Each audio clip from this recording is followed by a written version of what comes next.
Pasca kejadian, PS ini kemudian meninggalkan kampung halamannya. Dia pergi ke Katapang sebagaimana tadi dijelaskan oleh Pak Kabid Humas.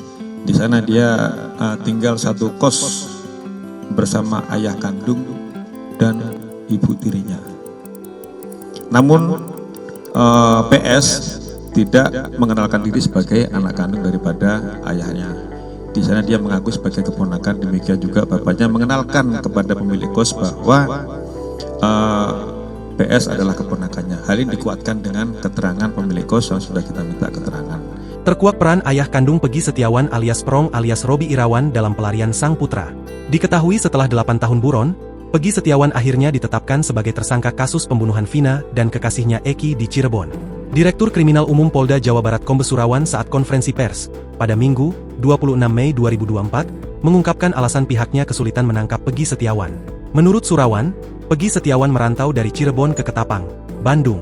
Di Bandung, Peggy Setiawan yang berprofesi sebagai kuli bangunan tinggal bersama ayah kandung dan ibu tirinya. Kenapa kok lama? PS ini meninggalkan kampung halamannya. Dia pergi ke Ketapang, ucap Surawan. Dia tinggal satu kos bersama ayah kandung dan ibu tirinya, imbuhnya. Diduga demi melindungi identitas asli Peggy Setiawan, sang ayah menyebut anaknya tersebut sebagai keponakannya. Hal tersebut berdasarkan keterangan pemilik indekos yang ditinggali oleh Peggy serta ayahnya. Tak cuma itu, Peggy juga mengganti namanya menjadi Robi Irawan. Dia mengaku sebagai keponakan dan dikenalkan ayahnya sebagai keponakan, ucap Surawan. Surawan juga menyebut 8 terpidana kasus Vina Cirebon. Tidak ada yang berani mengungkapkan siapa sosok Peggy Irawan yang sempat buron. Namun setelah didesak mereka akhirnya bersedia buka suara. Tidak ada pelaku lain yang berani menerangkan kalau PS ini orangnya, ujar Surawan. Akhirnya kita bicara dengan yang lain dari hati ke hati, imbuhnya. Surawan lalu menyebut DPO kasus Vina Cirebon hanya satu, yakni Peggy Setiawan. DPO 1, bukan 2. Ternyata yang namanya Dani dan Andi itu tidak ada. Jadi yang benar DPO 1, atas nama PS, kata Kombes Pol Surawan. Artinya, jumlah tersangka dalam kasus pembunuhan Vina dan Eki adalah 9 orang, bukan 11 orang seperti pernyataan penyelidikan awal polisi.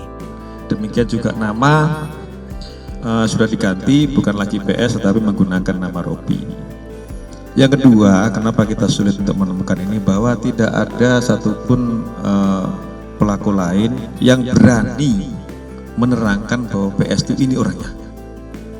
Padahal mereka tinggal di satu lingkungan, bahkan ada teman sekolah ataupun teman bermain. Jadi kenapa kesulitan kita selama ini seperti itu, karena memang saksi yang berani menerangkan itu belum ada. Akhirnya kita ajak bicara para tersangka yang sudah vonis, dari hati ke hati mereka menerangkan bahwa PS adalah ini orangnya. Download Tribun X sekarang, menghadirkan lokal menjadi Indonesia.